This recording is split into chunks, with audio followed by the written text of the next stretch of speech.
আজকে আপনাদের সামনে সত্যজিৎ রায়ের লেখা একটি ছোট্ট গল্প সেপ্টোপাসের খিদে। এই গল্পটি নিয়ে আজকে আমাদের স্বরের উপস্থাপন। গল্প পাঠে আমি কৃষ্ণেন্দু। আপনারা শুনতে থাকুন সেপ্টোপাসের খিদে।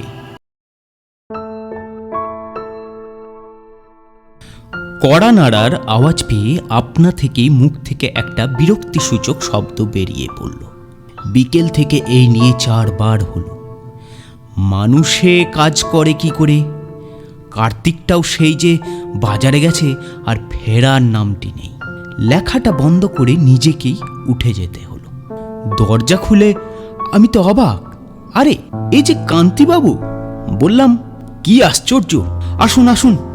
চিনতে পেরেছো? প্রায় চেনা যায় না বললেই চলে। ভদ্রলোককে ভিতরের ঘরে এনে বসালাম। সত্যি 10 বছরে অবিশ্বাস্য পরিবর্তন হয়েছে কান্তিবাবুর চেহারা। একেই 1950-তে আসামের জঙ্গলে ম্যাগনিফাইং গ্লাস হাতে লাফিয়ে লাফিয়ে বেড়াতে দেখেছি। 50-এর কাছাকাছি বয়স তখনই, কিন্তু একটিও চুল পাকেনি। আর ওই বয়সে উৎসাহ ও এনার্জির যা নমুনা দেখেছিলাম তা সচরাচর আমাদের তরুণদের মধ্যেও দেখা যায় না। তোমার অর্কিডের শখ এখনো আছে দেখছি। আমার ঘরের জানালায় একটা টবের মধ্যে কান্তিবাবুরই দেওয়া একটা অর্কিড ছিল। শখ এখনো আছে বললে অবশ্যই ভুল বলা হবে। কান্তিবাবুই গাছপালা সম্পর্কে একটা কৌতূহল আমার মধ্যে জাগিয়ে তুলেছিলেন।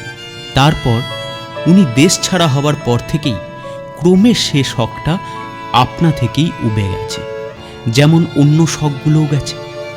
এখন লেখা নিয়েই থাকি। ইদানিং দিনকাল বদলেছে। বই লিখেও আজকাল রোজগার হয়। 3টি বইয়ের বিক্রির টাকাতেই তো প্রায় সংসার চলে যাচ্ছে। আমার অবশ্যই সংসার বলতে আমি, আমার বিধবা মা আর চাকর কার্তিক। চাকরি একটা আছে বটে, তবে আশা আছে বই থেকেই তেমন তেমন রোজগার হলে চাকরি বাকরি ছেড়ে দিয়ে কেবল লিখব আর লেখার অবসরে দেশ ভ্রমণ করব। কান্তিবাবু বসে থাকতে থাকতে হঠাৎ শিউরে উঠলেন। বললাম, ঠান্ডা লাগছে, জানালাটা বন্ধ করে দেবো? এবার কলকাতায় শীতটা।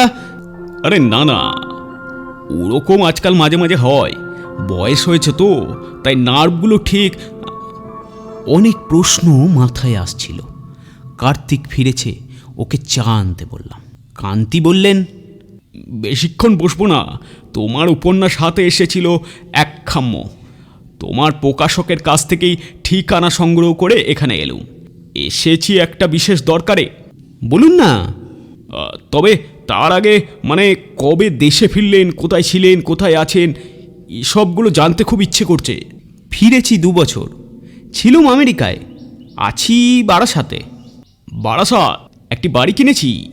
বাগান আছে? আছে। আর গ্রিন হাউস? কান্তিবাবুর আগের বাড়ির বাগানে একটি চমৎকার গ্রিন হাউস বা কাঁচের ঘর ছিল, যাতে তিনি তার দুষ্প্রাপ্য গাছপালাগুলোকে তেয়াজে রাখতেন। কত রকম অদ্ভুত গাছ যে দেখেছি সেখানে তার ঠিক নেই। এই অর্কিডই তো প্রায় 60-65 রকমের। তার ফুলের বৈচিত্র্য উপভোগ করেই একটা পুরো দিন অনায়াসে কাটিয়ে দেওয়া যেত। কান্তিবাবু একটু ভেবে বললেন, একটা গ্রিন হাউসও আছে। আপনার গাছপালা শখ তাহলে এই 10 বছরে কিছু কমেনি? না। কান্তিবাবু আমার ঘরের উত্তরের দেয়ালের দিকে চেয়ে রয়েছেন দেখে আমারও চোখ সেই দিকে গেল। মাথা সমেত একটি রয়্যাল বেঙ্গলের ছাল সেখানে ঝোলানো রয়েছে। বললাম, চিনতে পাচ্ছেন? এটা সেই বাগটাই তো। হ্যাঁ, ওই দেখুন কানের পাশটায় বুলেটের ফুটোটাও রয়েছে। আশ্চর্য টিপ ছিল তোমার। এখনো চালাতে পারো এরকম অব্যর্থ গুলি? জানি না, অনেকদিন পরীক্ষা করিনি। শিকার ছেড়েছি প্রায় 5-7 বছর। কেন? অনেক তো মারলাম, বয়স হয়েছে, তাই আর প্রাণী হত্যা। মাছ মাংস ছেড়েছ নাকি? নিরামিষ খাচ্ছ? না। তবে এ তো শুধু হত্যা। বাঘ মারলে, কুমির মারলে, কি মোষ মারলে, ছাল ছাড়িয়ে মাথা স্টাফ করে কি শিং মাউন্ট করে দেয়ালে টাঙিয়ে রাখলে। ঘরের শোভা বাড়ল, এসে কেউ আঁতকে উঠল, কেউ কেউ বাহবা দিল। তোমারও জোয়ান বয়সের অ্যাডভেঞ্চারের কথা মনে পড়ে গেল। আর মুরগি, ছাগল, ইলিশ মাগুর যে নিজে চিবিয়ে খেয়ে ফেলেছ হে। শুধু প্রাণী হত্যা নয়, প্রাণী হজম। হ্যাঁ, কি আর বলি, অস্বীকার করতে পারলাম না। কার্তিক চা দিয়ে গেল। কান্তিবাবু কিছুক্ষণ গম্ভীর থেকে হঠাৎ আবার শিউরে উঠে চায়ের পেয়ালাটা তুলে নিলেন, চুমুক দিয়ে বললেন, জীবে জীবে খাদ্য খাদক সম্পর্ক, সে তো সৃষ্টির গোড়ার কথা হে। ওই যে টিকটিকিটা ওত পেতে রয়েছে, দেখেছো?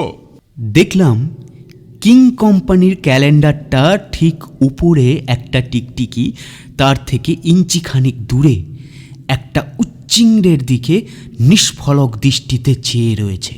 তারপর দেখতে দেখতে গুটি গুটি করে অতীব সন্তর্পণে পোকাটার দিকে অগ্রসর হয়ে হঠাৎ তীরের মতো এক ছোবলে সেটাকে মুখে পুরে নিল। কান্তিবাবু বললেন, বেশ চলল ডিনার। খালি খাওয়া আর খাওয়া, খাওয়াটাই সব। বাঘে মানুষ খাচ্ছে, মানুষ ছাগল খাচ্ছে, আর ছাগল কি না খাচ্ছে ভাবতে গেলে কি বন্য, কি আদিম, কি হিংস্র মনে হয় বলো তো। অথচ এই হলো নিয়ম, এছাড়া গতি নেই। এ না হলে সৃষ্টি অচল হয়ে যাবে। নিরামিষ খাওয়াটা বোধ হয় এর চেয়ে অনেক কে বলল তোমায়? শাক সবজি, তরি তরকারি এসবের কি প্রাণ নেই? তা তো আছেই। জগদীশ বোস আর আপনার দৌলতে সে কথা সবসময় মনে থাকে। তবে মানে ঠিক সেরকম প্রাণ নয় তো। গাছপালা আর জীবজন্তু কি এক? তোমার মতে কি দুইয়ে অনেক প্রভেদ? প্রভেদ নয়, যেমন ধরুন গাছ হেঁটে বেড়াতে পারে না, শব্দ করতে পারে না, মনের ভাব প্রকাশ করতে পারে না। এমনকি মন বলে কিছু আছে তা বোধ হয় বোঝবার কোনো উপায় নেই, তাই নয় কি? কান্তিবাবু কি জানি বলতে গিয়েও বললেন না। চাটা শেষ করে কিছুক্ষণ মাথা নিচু করে বসে থেকে অবশেষে আমার দিকে চোখ তুলে চাইলেন। তার চোখের করুণ সংশয়াকুল দৃষ্টি দেখে আমার মনটা হঠাৎ কেমন যেন একটা অজানা আশঙ্কায় ভরে উঠল। সত্যি ভদ্রলোকের চেহারায় কি আশ্চর্য পরিবর্তন ঘটেছে। কান্তিবাবু ধীর কণ্ঠে বললেন, পরিমল, আমার বাড়ি এখান থেকে 21 মাইল। 58 বছর বয়সে নিজে কলেজ স্ট্রিট পাড়ায় ঘোরাঘুরি করে তোমার ঠিকানা সংগ্রহ করে যখন এখানে এসেছি, তখন নিশ্চয় তার একটা গুঁড়ো কারণ আছে। এটা বুঝতে পারছো তো? নাকি ওইসব আজে বাজে রং চড়ানো গল্পগুলো লিখে সে বুদ্ধিটাও হারিয়েছ? ভাবছো লোকটা একটা টাইপ বটে, একটা গল্প লাগাতে পারলে বেশ হয়। লজ্জায় আমার মাথা হেট হয়ে গেল। কান্তিবাবু ভুল বলেনি। তাকে একটা গল্পের চরিত্র হিসাবে ব্যবহার করার কল্পনা মনের আনাচে কানাচে সত্যিই ঘোরাফেরা করছিল। ভদ্রলোক বললেন, জীবনের সঙ্গে যোগ বিচ্ছিন্ন হলে যাই লেখো না কেন সব ফাঁকাফাঁকি হয়ে যাবে। আর এটাও মনে রেখো যে তুমি কল্পনায় যতই রং চড়াও না কেন, বাস্তবের চেয়ে কখনোই তা বেশি বিস্ময়কর হতে পারবে না। যাজ্ঞে, আমি তোমায় উপদেশ দিতে আসিনি, আমি এসেছি সত্যি বলতে কি তোমার সাহায্য ভিক্ষে করতে। কান্তিবাবু আবার বাগদার দিকে চাইলেন। কি সাহায্যের কথা বলছেন ভদ্রলোক? তোমার বন্দুকটা আছে না বিদেয় করে দিয়েছো? আমি একটু চমকে গিয়ে ভদ্রলোকের দিকে চাইলাম। বন্দুকের কথা জিজ্ঞেস করছেন কেন? বললাম, আছে, তবে মরচে ধরেছে বোধ হয়। কিন্তু কেন? কাল ওটা নিয়ে আমার বাড়িতে একবার আসতে পারবে? আমি আবার ভদ্রলোকের দিকে চাইলাম। না, রসিকতার কোনো ইঙ্গিত নেই তার দৃষ্টিতে। অবশ্যই কেবল বন্দুক না, তোটাও লাগবে। কান্তিবাবুর এই অনুরোধে কি বলবো চট করে ভেবে পেলাম না। একবার মনে হলো কথা শুনে হয়তো বুঝতে পারছি না, কিন্তু আসলে হয়তো ভদ্রলোকের মাথা খারাপ হয়ে গেছে। খামখেয়ালি সে বিষয়ে কোনো সন্দেহ নেই, নইলে আর জীবন বিপন্ন করে উদ্ভট গাছপালার উদ্দেশ্যে কেউ বনে বাদারে ধাওয়া করে। বললাম, বন্দুক নিয়ে যেতে আমার কোনো আপত্তি নেই, তবে কারণটা জানার জন্য বিশেষ কৌতূহল হচ্ছে। আপনাদের ও অঞ্চলে জন্তু জানোয়ার কি চোর ডাকাতের উপদ্রব হচ্ছে নাকি? কান্তিবাবু বললেন, সেসব তুমি এলে পরে বলবো। বন্দুকের প্রয়োজন শেষ পর্যন্ত নাও হতে পারে, আর যদি হয়ও, একটু বলে রাখছি যে তোমায় কোনো দণ্ডনীয় অপরাধের দায়ে পড়তে হবে না। কান্তিবাবু উঠে পড়লেন। তারপর আমার কাছে এগিয়ে এসে আমার কাঁধে হাত রেখে বললেন, তোমার কাছেই এসেছি কারণ শেষ যা দেখেছি তোমায়, তাতে মনে হয়েছিল যে আমার মতো তোমারও নতুন ধরনের অভিজ্ঞতার প্রতি একটা বিশেষ আকর্ষণ আছে। তাছাড়া আমার লোক সমাজে যাতায়াত আগেও কম ছিল, এখনও প্রায় নেই বললেই চলে, এবং চেনা পরিচিতের মধ্যে মুষ্টিমেয় যে কজন আছে, তোমার বিশেষ গুণগুলি তাদের কারোর মধ্যেই নেই। অতীতে অ্যাডভেঞ্চারের গন্ধে যে বিশেষ উত্তেজনাটা শিরায় শিরায় অনুভব করতাম, আজ এই মুহূর্তে আবার যেন তার কিছুটা অনুভব করলাম। বললাম, কোথায় কখন কিভাবে যাব যদি বলে দেন। সে বলে দিচ্ছি, যশোর রোড দিয়ে সোজা গিয়ে বারাসাত স্টেশনে পৌঁছে ওখানকার যে কোনো লোককে মধুমুরলীর দিঘির কথা জিজ্ঞেস করবে। সেটা স্টেশন থেকে মাইল 4। সেই দিঘির পাশে একটা পুরনো ভাঙা নীলকুঠি আছে, তার পাশেই আমার বাড়ি। তোমার গাড়ি আছে তো? না, তবে আমার এক বন্ধুর আছে। কে বন্ধু? অভিজিৎ, কলেজের সহপাঠী ছিল। কেমন লোক সে? আমি চিনি। চেনেন না বোধ হয়, তবে লোক ভালো। মানে আপনি যদি বিশ্বস্ততার কথা বলেন, হি ইজ অল রাইট। বেশ, তো তাকে নিয়েই যেও। তবে যেও নিশ্চয়ই, ব্যাপারটা জরুরি সেটা বলা বাহুল্য। বিকেলের মধ্যেই পৌঁছে যেতে চেষ্টা করো। আমার বাড়িতে টেলিফোন নেই। রাস্তার মোড়ে রিপাবলিক কেমিস্ট থেকে অভিজিতের বাড়িতে ফোন করলাম। বললাম, চলে আয় এক্ষুনি, জরুরি কথা আছে। তো নতুন গল্প করে শোনাবি তো? আবার ঘুমিয়ে পড়বো কিন্তু। আরে না না না, অন্য ব্যাপার। কি ব্যাপার? অত আস্তে কথা বলছিস কেন? একটা ভালো মাস্টিফের বাচ্চার সন্ধান আছে। লোক বসে আছে আমার বাড়িতে। কুকুরের টোপ না ফেললে আজকাল অভিজিৎকে তার বাড়ি থেকে বার করা খুব শক্ত। 5টি মহাদেশের 11 জাতের কুকুর আছে অভিজিতের কেনেলে।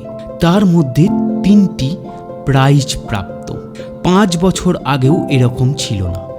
ইদানিং কুকুরই তার ধ্যান জ্ঞান চিন্তা। কুকুর প্রীতির বাইরে অভিজিতের গুণ হলো আমার বুদ্ধি বিবেচনার প্রতি অপরিসীম বিশ্বাস।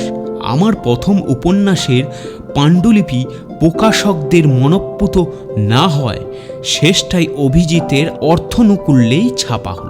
সে বলেছিল, আমি কি বুঝি না? তবে তুই যখন লিখেছিস তবে একেবারে রবিশ হতে পারে না। পাবলিশার্সগুলো গবেট। যাই হোক, সে বই পরে ভালোই কেটেছিল এবং নামটাও কিনেছিল। ফলে আমার প্রতি অভিজিতের আস্থার ভিত আরও দৃঢ় হয়েছিল। ম্যাস্টিফের বাচ্চার ব্যাপারটা নিছক মিথ্যে হওয়ার দরুন একটা বড় রকম অভিমাকারন্দা আমার পাওনা হলো এবং পেলামও। কিন্তু আসল প্রস্তাবটা সাদরে গৃহীত হওয়ার রদ্দার চঞ্চনি ভুলে গেল। অভি সৎসাহে বললে, অনেকদিন আউটিংয়ে যায়নি, সেই যে সোনারপুরের ঝিলে স্নাইপ শুটিং। কিন্তু লোকটিকে, ব্যাপারটা কি একটু খুলে বল না বাচাদন। খুলে সে নিজেই যখন বললে না, তখন আমি কি করে বলি? একটু রহস্য না হয় রইলই, জমবে ভালো। কল্পনা শক্তিকে এক্সারসাইজ করানো এই তো সুযোগ। আহা, লোকটা কে তাই বল না। কান্তিচরণ চ্যাটার্জি। বুঝলে কিছু? এককালে কিছুদিন বটানির প্রফেসর ছিলেন স্কটিশ চার্চ কলেজে। প্রফেসরই ছেড়ে দুষ্প্রাপ্য গাছপালার সন্ধানে ঘুরতেন। সে বিষয়ে রিসার্চ করতেন, প্রবন্ধ লিখতেন। ভালো কানেকশন ছিল গাছপালার, বিশেষত অর্কিডের। তোর সঙ্গে আলাপ কিভাবে? আসামে কাজিরাঙ্গা ফরেস্ট বাংলোতে আমি বাঘ মারার তাক করছি, আর উনি খুঁজছেন নেপেনথিস। কি খুঁজছেন? নেপেনথিস বটানিক্যাল নাম। সোজা কথায় পিচার প্লান্ট বা কলসি গাছ। আসামের জঙ্গলে পাওয়া যায়, পোকা ধরে ধরে খায়। আমি নিজে অবশ্যই দেখিনি, কান্তিবাবুর মুখেই যা শোনা। কীটখোর, পোকা খায়? গাছ পোকা খায়? তোর বটানি ছিল না বোধ হয়। না, বইয়ে ছবি দেখেছি, অবিশ্বাস করার কিছু নেই।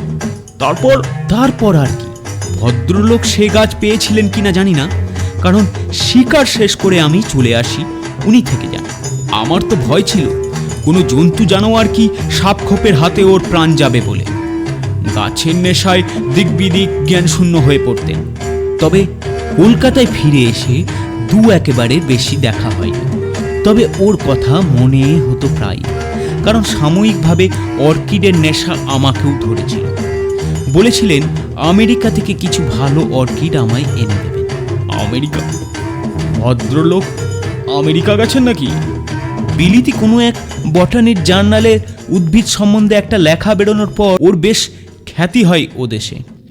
কোনো এক উদ্ভিদ বিজ্ঞানীর কনফারেন্সে ওকে নেমন্তন্ন করেছিল আমেরিকায়, সেও প্রায় 51-2-তে। তারপর এই দেখা। এতদিন কি করেছেন ওখানে? জানি না, তবে কাল জানা যাবে বলে আশা করছি। লোকটার মাথায় ছিটটিট নেই তো? তোর চেয়ে বেশি নেই এটুকু বলতে পারি। তোর কুকুর পোষা আর ওর গাছ পোষা। অভিজিতের স্ট্যান্ডার্ড গাড়িতে করে আমরা যশোর রোড দিয়ে বারাসাত অভিমুখে চলেছি। আমরা বলতে আমি আর অভিজিৎ ছাড়া আরও একটি প্রাণী সঙ্গে রয়েছে। সে হলো অভিজিতের কুকুর বাদশা। আমারই ভুল, অভিজিৎকে না বলে দিলে সে যে সঙ্গে করে তার 11টি কুকুরের একটিকে নিয়ে আসবেই, এটা আমার বোঝা উচিত ছিল। বাদশা যাতে রামপুর হাইন্ড, বাদামি রং, বেজায় তেজিয়ান। গাড়ির পুরো পিছন দিকটায় একাই দখল করে জাঁকিয়ে বসে জানালা দিয়ে মুখটা বার করে দিগন্ত বিস্তৃত ধান ক্ষেতের দৃশ্য উপভোগ করছে, এবং মাঝে মাঝে একটা গ্রাম্য নেড়ি কুকুরের সাক্ষাৎ পেয়ে মুখ দিয়ে একটা অবজ্ঞাসূচক মৃদু শব্দ করছে। বাদশাকে অভিজিতের সঙ্গে দেখে একটা আপত্তিকর ইঙ্গিত দেওয়ায় অভি বলল, তোর বরকন্দাজির উপর আর ভরসা নেই, তাই ওকে আনলাম। এতদিন বন্দুক ধরিসনি, বিপদ যদি আসেই তবে শেষ পর্যন্ত হয়তো বাদশাই কাজ করবে বেশি। ওর ঘ্রাণ শক্তি অসাধারণ, আর সাহসের তো কথাই নেই। কান্তিবাবুর বাড়ি খুঁজে পেতে কোনো অসুবিধে হলো না। আমরা যখন পৌঁছালাম তখন প্রায় 2:30। গেটের ভিতর দিয়ে ঢুকে খানিকটা রাস্তা গিয়ে একতলা বাংলো, ধাঁচের বাড়ি। বাড়ির পিছন দিকে কিছুটা জায়গা ছেড়ে একটা প্রকাণ্ড পুরনো শিরিষ গাছ, এবং তার পাশেই বেশ বড় একটা কারখানা, গোছের টিনের ছাতওয়ালা ঘর। বাড়ির মুখোমুখি রাস্তার উল্টো দিকে বাগান, এবং বাগানের পরে একটা লম্বা টিনের ছাউনি দেওয়া জায়গায় চকচক করছে এক সারি কাঁচের বাক্স। কান্তিবাবু আমাদের অভ্যর্থনা করে বাদশাকে দেখে ঈষৎ কুঞ্চিত করলেন। বললেন, এ কি শিক্ষিত কুকুর? অভি বলল, আমার খুব বাধ্য, তবে কাছাকাছি অন্য শিক্ষিত কুকুর থাকলে কি করবে বলা যায় না। আপনার এখানে কোনো কুকুর টুকুর? না, কুকুর নেই, তবে ওটাকে আপাতত বসবার ঘরের ওই জানালাটার গর্দায় বেঁধে রাখুন। অভিজিৎ আমার দিকে আর চোখে চেয়ে চোখ টিপে বাধ্য ছেলের মতো কুকুরটাকে জানালার সঙ্গে বেঁধে দিল। বাদশা একটা মৃদু আপত্তি জানিয়ে আর কিছু বলল না। আমার সামনের বারান্দায় বেতের চেয়ারে বসবার পর কান্তিবাবু বললেন, আমার চাকর প্রয়াগের ডান হাত জখম, তাই আমি নিজেই সকাল সকাল তোমাদের জন্য ফ্লাক্সে চা করে রেখেছি, যখন দরকার হয় বলো। এই শান্ত নিরিবিলি জায়গায় কি বিপদ লুকিয়ে থাকতে পারে সেটা আমার মাথায় আসছিল না। একটা পাখির ডাক ছাড়া আর তো কোনো শব্দ নেই। বন্দুকটাও হাতে নিয়ে কেমন বোকা বোকা লাগছিল নিজেকে, তাই সেটা দেয়ালে ঠেস দিয়ে রেখে দিলাম। অভি ছটফটে মানুষ, নেতাই শহুরে। গ্রামাঞ্চলের প্রাকৃতিক শোভা, অসৎ পাতার হাওয়ার ঝিরঝির শব্দ, নাম না জানা পাখির ডাক, এসব তার মোটেই ধাতে সয় না। সে কিছুক্ষণ এদিক ওদিক চেয়ে উসখুস করে বলে উঠল, পরিমলের কাছে শুনছিলাম আপনি নাকি আসামের জঙ্গলে এক বিদঘুটে গাছ সংগ্রহ করতে গিয়ে প্রায় বাঘের খপ্পরে পড়েছিলেন। অভির অভ্যাসই হলো রং চড়িয়ে নাটকীয়ভাবে কথা বলা। ভয় হলো কান্তিবাবু বুঝি ফস করে রেগে ওঠে, কিন্তু ভদ্রলোক কেবল হেসে বললেন, বিপদ বলতে আপনাদের বাঘের কথা মনে হয় না, সেটা অবশ্যই আশ্চর্য নয়, অধিকাংশের তাই।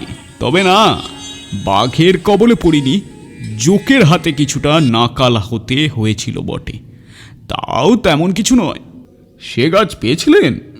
এই প্রশ্নটা আমারও মাথায় ঘুরছিল। কান্তিবাবু বললেন, কোন গাছ? সেই যে হাঁড়ি কলসি না কি কি গাছ জানি। ও, নেপেনথিস। হ্যাঁ, পেয়েছিলাম, এখনো আছে, দেখাচ্ছি আপনাদের। এখন আর অন্য কোনো গাছের তেমন ইন্টারেস্ট নেই, কেবল কার্নিভোরাস প্লান্টস। অর্কিডগুলোও অধিকাংশ বিদেয় করে দিয়েছি। কান্তিবাবু উঠে ঘরের ভিতরে চলে গেল। আমি আর অভি মুখ চাওয়াচাই করলাম। কার্নিভরা প্লান্টস অর্থাৎ মাংসাশী গাছ। 15 বছর আগে পড়া বটানির বইয়ের একটি পাতা ও কয়েকটি ছবি আবছাভাবে মনে পড়ে গেল। কান্তিবাবু বেরোলেন হাতে একটি বোতল নিয়ে। বোতলটা আমাদের সামনে ধরে দেখলাম তাতে উচ্চিংড়ে জাতীয় নানান সাইজের সব পোকা ঘোরাফেরা করছে। বোতলের ঢাকনায় গোলমরিচ দানের ঢাকনার মতো ছোট ছোট ফুটো। কান্তিবাবু হেসে বললেন, ফিডিং টাইম, এসো আমার সঙ্গে। আমরা কান্তিবাবুর পিছন পিছন টিনের ছাউনি দেওয়া লম্বা ঘরটার দিকে গেলাম। গিয়ে দেখি সার বাঁধা কাঁচের বাক্সগুলোর মধ্যে একটাই এক রকম গাছ, আর কোনোটাও এর আগে চোখে দেখিনি। কান্তিবাবু বললেন, এর কোনোটাই বাংলাদেশে পাবে না, অবশ্যই ওই নেপেনথিস ছাড়া। একটা আছে নেপাল থেকে আনানো, একটা আফ্রিকার, অন্য সবকটাই প্রায় মধ্য আমেরিকার। অভিজিৎ বলল, এসব গাছ এখানে বেঁচে রয়েছে কি করে? এখানকার মাটিতে কি? মাটির সঙ্গে কোনো সম্পর্ক নেই এদের, তবে এরা মাটি থেকে প্রাণ সঞ্চয় করে না। মানুষ যেমন ঠিকমতো খাদ্য পেলে নিজের দেশের বাইরে অনেক জায়গাতেই স্বচ্ছন্দে বেঁচে থাকতে পারে, এরাও তেমনই ঠিকমতো খেতে পেলেই বেঁচে থাকে, সে যেখানেই হোক। কান্তিবাবু একটা কাঁচের বাক্সের সামনে গিয়ে দাঁড়ালেন। ভিতরে এক আশ্চর্য গাছ। ইঞ্চি দু লম্বা, সবুজ পাতাগুলো দুপাশে সাদা সাদা দাঁতের মতো খাঁজ কাটা। বাক্সটার সামনের দিকে কাঁচের গায়ে একটা ছিটকিনি দেওয়া। বোতলের মুখের সাইজের গোল দরজা। কান্তিবাবু দরজাটা খুললেন, তারপর বোতলের ঢাকনিটা খুলে ক্ষিপ্ত হস্তে বোতলের মুখটার দরজার ভিতরে গলিয়ে দিলেন। উচ্চিংড়েটা এদিক ওদিক লাফিয়ে গাছটার পাতার উপর বসল এবং বসতেই পাতাটা মাঝখান থেকে ভাঁজ হয়ে গিয়ে পোকাটাকে চাপটে ধরল, এবং অবাক হয়ে দেখলাম দুদিকে দাঁত পরস্পরের খাঁজে খাঁজে বসে যাওয়ায় এমন একটি খাঁচার সৃষ্টি হয়েছে যার থেকে উচ্চিংড়ে বাবাজিরা আর বেরোনোর কোনো রাস্তাই নেই। প্রকৃতির এমন তাজ্জব, এমন বিভৎসৎ ফাঁদ আমি আর কখনো দেখিনি। অভি ধরা গলায় জিজ্ঞেস করল, পোকাটা যে ওই পাতাতেই বসবে তার কোনো গ্যারেন্টি আছে? কান্তিবাবু বললেন, আছে বই কি।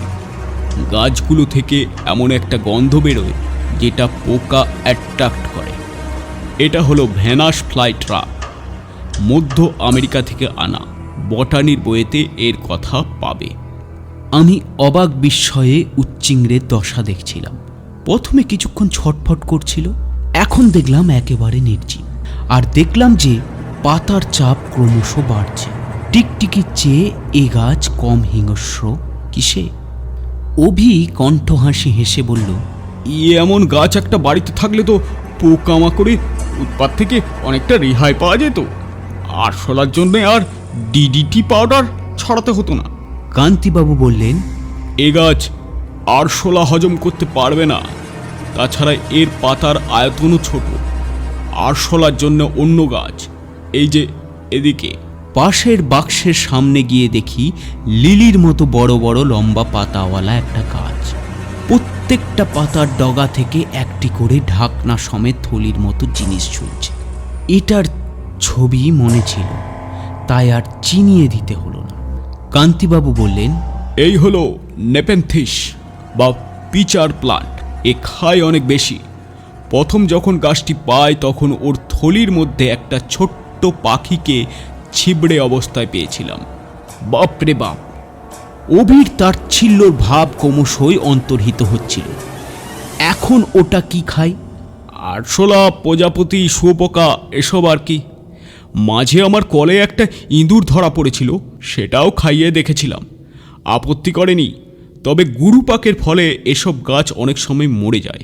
অন্তত লোভী তো, কোন অবধি ভোজন সইবে সেটা নিজেরাই আন্দাজ করতে পারে না। ক্রমবর্ধমান বিস্ময়ে এ বাক্স থেকে ও বাক্স ঘুরে গাছগুলো দেখতে লাগলাম। বাটারওয়াট, সানডিউ, ব্লান্ডারওয়াট, অ্যাডজিয়া, এগুলোর ছবি আগে দেখেছি, তাই মোটামুটি চিনতেও পারলাম।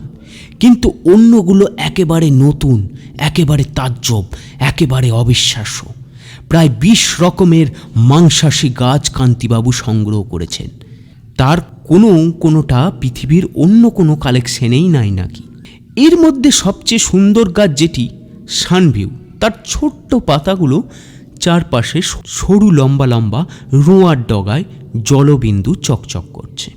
কান্তিবাবু একটি সুতোর ডগায় এলাচের দানার সাইজের এক টুকরো মাংস ঝুলিয়ে সুতোটাকে আস্তে আস্তে পাতাটার কাছে নিয়ে যেতে খালি চোখেই দেখতে পেলাম রোয়াগুলো সব একসঙ্গে লুব্ধ ভঙ্গিতে মাংস খণ্ডটার দিকে উঁচিয়ে উঠল।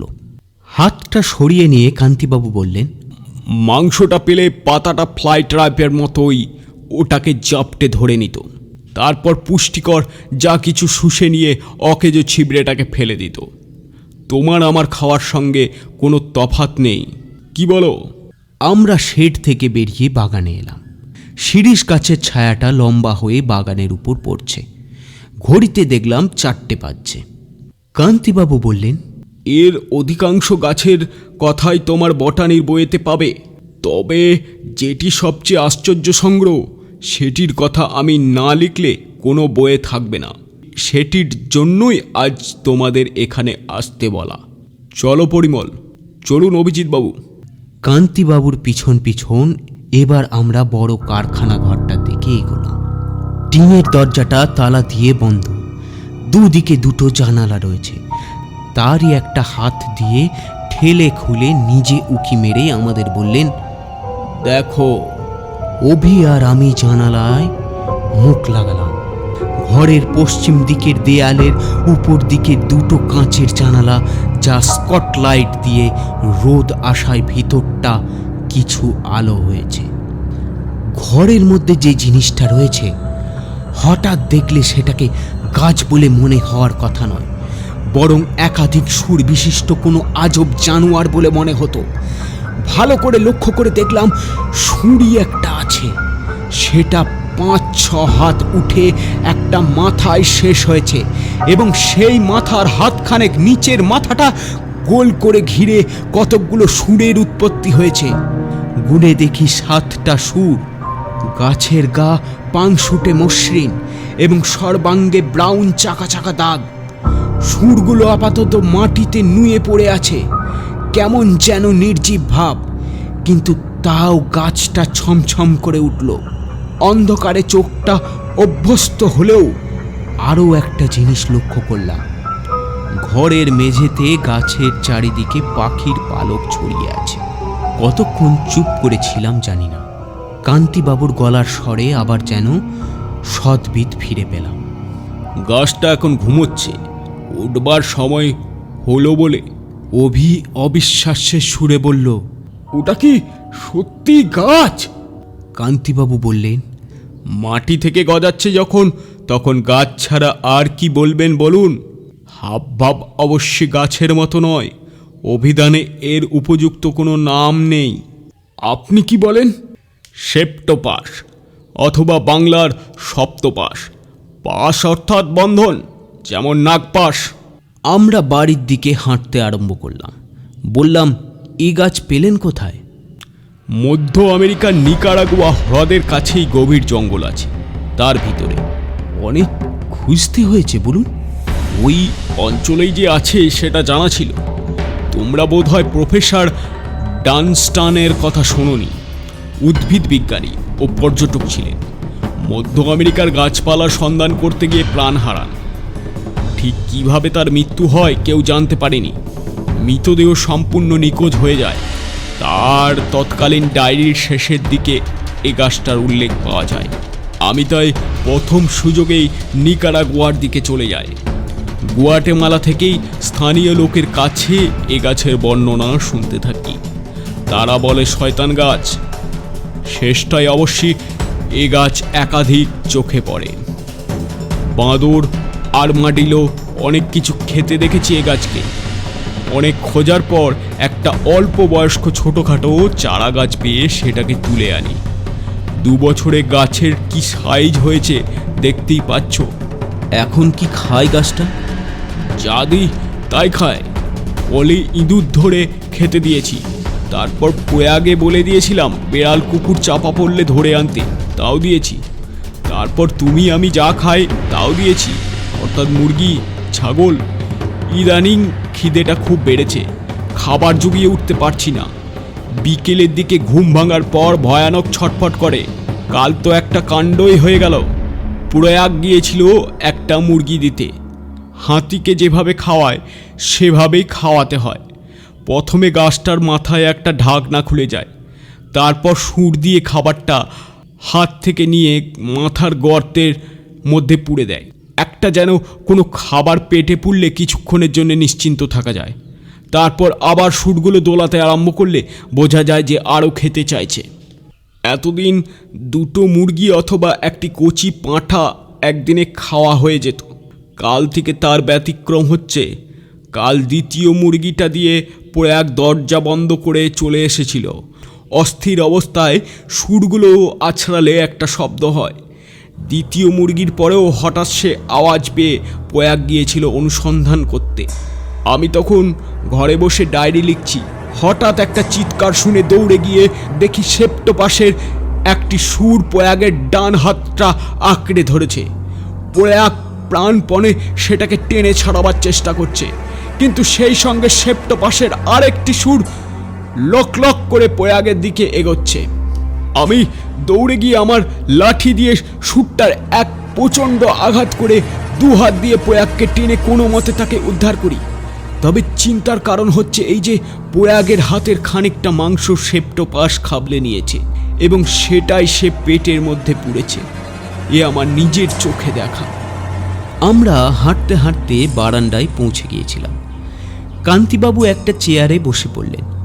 তারপর পকেট থেকে রুমাল বার করে কপালের ঘাম মুছতে মুছতে বললেন, সেপ্টোপাসের যে মানুষের প্রতি লোভ বা আক্রোশ থাকতে পারে তার কোনো ইঙ্গিত এতদিন পাইনি। কাল যখন পেলাম তারপরে এটাকে মেরে ফেলা ছাড়া আর কোনো উপায় দেখছি না। কাল একবার খাবারে বিষ মিশিয়ে মেরে ফেলার চেষ্টা করেছিলাম, কিন্তু কি আশ্চর্য বুদ্ধি গাছটার! সে খাবারও ও অড়ে নিয়ে ফেলে দিয়েছে। একমাত্র উপায় হলো গুলি করে মারা। পরিমল, তোমায় কেন ডেকেছি সেটা বুঝতে পারছো তো? আমি একটু চুপ করে থেকে বললাম, গুলি করলে ও মরবে কিনা সেটা আপনি জানেন? কান্তিবাবু বললেন, মরবে কিনা জানি না, তবে আমার বিশ্বাস ব্রেন বলে ওর একটা জিনিস আছে। ওর চিন্তা শক্তি যে আছে তার তো প্রমাণ পেয়েছি, কারণ আমি তো কতবার ওর কত কাছে গেছি। ও আমাকে কোনোদিন আক্রমণ করেনি।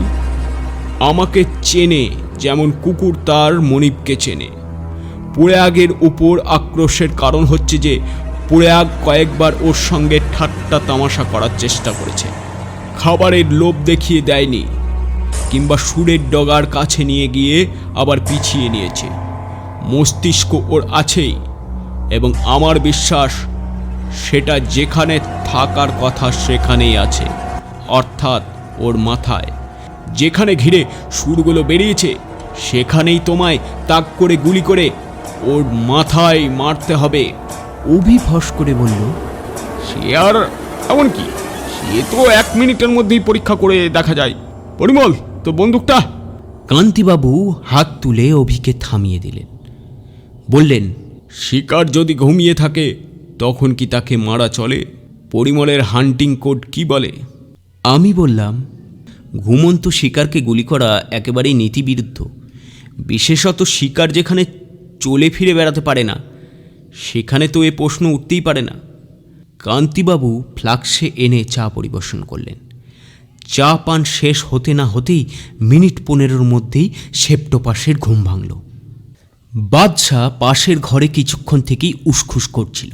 হঠাৎ একটা খচমচ আর গোড়ানির শব্দ পেয়ে অভি আর আমি উঠে গিয়ে দেখি বাদশাহ দাঁত দিয়ে প্রাণপণে তার বকলসটা হেরবার চেষ্টা করছে।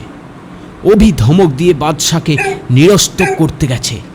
এমন সময় কারখানার ঘর থেকে একটা সপাত শব্দ আর তার সঙ্গে একটা উগ্র গন্ধ পেলাম। গন্ধটা এমন যার তুলনা দেওয়া মুশকিল। ছেলেবেলায় টনসিল অপারেশনের সময় ক্লোরোফর্ম শুঁকতে হয়েছিল, তার সঙ্গে হয়তো কিছুটা মিল আছে। কান্তিবাবু হন্তদন্ত হয়ে ঘরে ঢুকে বলল, চলো, সময় হয়েছে। আমি বললাম, গন্ধটা কিসের? সেপ্টোপাসের। এই গন্ধ ছড়িয়েই ওরা শিকার। কান্তিবাবুর কথা শেষ হলো না। বাদশাহ প্রচণ্ড এক টানে বকলস ছিঁড়ে ধাক্কার চোটে অভিকে উল্টিয়ে ফেলে তীর ভেগে পাগলের মতো ছুটল ওই গন্ধের উৎসের দিকে। অভিও কোনো মতে উঠে সর্বনাশ বলে ছুটল বাদশার পিছনে। আমি গুলি ভরা বন্দুক নিয়ে কারখানা ঘরের দিকে ছুটে গিয়ে দেখি বাদশাহ এক বিরাট লাফে একমাত্র খোলা জানালার উপর উঠল এবং অভির বাধা দেবার চেষ্টা ব্যর্থ করে ঘরের ভিতর ঝাঁপিয়ে পড়ল। কান্তিবাবু চাবি দিয়ে দরজা খোলার সঙ্গে সঙ্গেই শুনতে পেলাম রামপুর হাউন্ডের মর্মান্তিক আর্তনাদ। ঢুকে দেখি এক সুরে শাঁসাচ্ছে না, একের পর দ্বিতীয় তৃতীয় সুর দিয়ে সেপ্টোপাস বাদশাকে মরণ পাশে আবদ্ধ করেছে। কান্তিবাবু চিৎকার করে বলে উঠলেন, তোমরা এগিয়েও না, পরিবল চালাও বলে। বন্দুক উঁচিয়ে এমন সময় চিৎকার এলো, থামো! অভিজিতের কাছে কুকুরের মূল্য কতখানি তা এবার বুঝতে পারলাম। সে কান্তিবাবুর বারণ সম্পূর্ণ অগ্রাহ্য করে ছুটে গিয়ে সেপ্টোপাসের 3টে সুরের একটাকে আঁকড়ে ধরল। তখন এক অদ্ভুত দৃশ্য দেখে আমার রক্ত জল হয়ে গেল। 3টে সুর একসঙ্গে বাদশাকে ছেড়ে অভিকে আক্রমণ করলো, আর অন্য 4টে সুরে যেন মানুষের রক্তের লোভেই হঠাৎ সজাগ হয়ে লোপুল জিহবার মতো লক লক করে উঠল।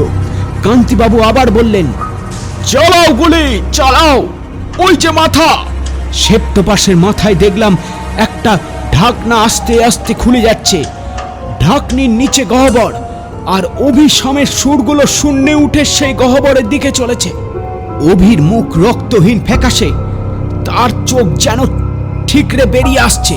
চরম সংকটের মুহূর্তে আমি এর আগেও দেখেছি। আমার স্নায়ুগুলো সব যেন হঠাৎ কেমন ম্যাজিকের মতো সংযত হয়ে যাচ্ছে।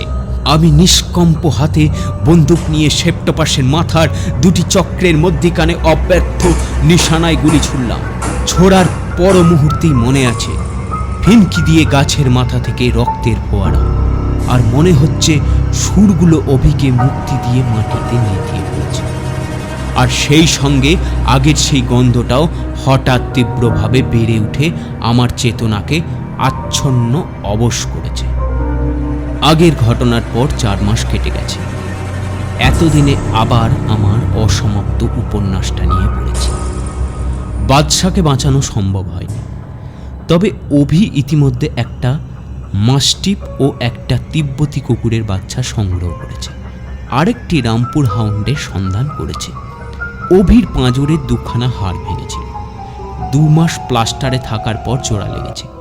কান্তিবাবু কাল এসেছিলেন, বললেন কিটখোর গাছপালা সব বিদেয় করে দেওয়ার কথা ভাবছেন, বরং সাধারণ শাকসবজি নিয়ে একটু গবেষণা করলে ভালো হয়। ঝিঙে, উচ্ছে, পটল এসব আর কি। যদি বলো তোমায় কিছু গাছ দিতে পারি। তুমি আমার এত উপকার করলে, এ ধরো একটা নেফেথি তোমার ঘরে পোকাগুলো অন্তত। আমি বাধা দিয়ে বললাম, না না, ওসব আপনি ফেলে দিতে চান তো ফেলে দিন, পোকা ধরার জন্য আমার গাছের দরকার নেই। কিং কোম্পানির ক্যালেন্ডারের পিছন থেকে শব্দ এলো, ঠিক ঠিক ঠিক। আপনারা এতক্ষণ শুনছিলেন সত্যজিৎ রায়ের লেখা সেপ্টোপাসের খিদে। এরকমই কিছু গল্প পেতে আমাদের চ্যানেলটিকে সাবস্ক্রাইব করুন। সুস্থ থাকুন, ভালো থাকুন। পরবর্তী গল্প নিয়ে আপনাদের সঙ্গে আবার দেখা হবে।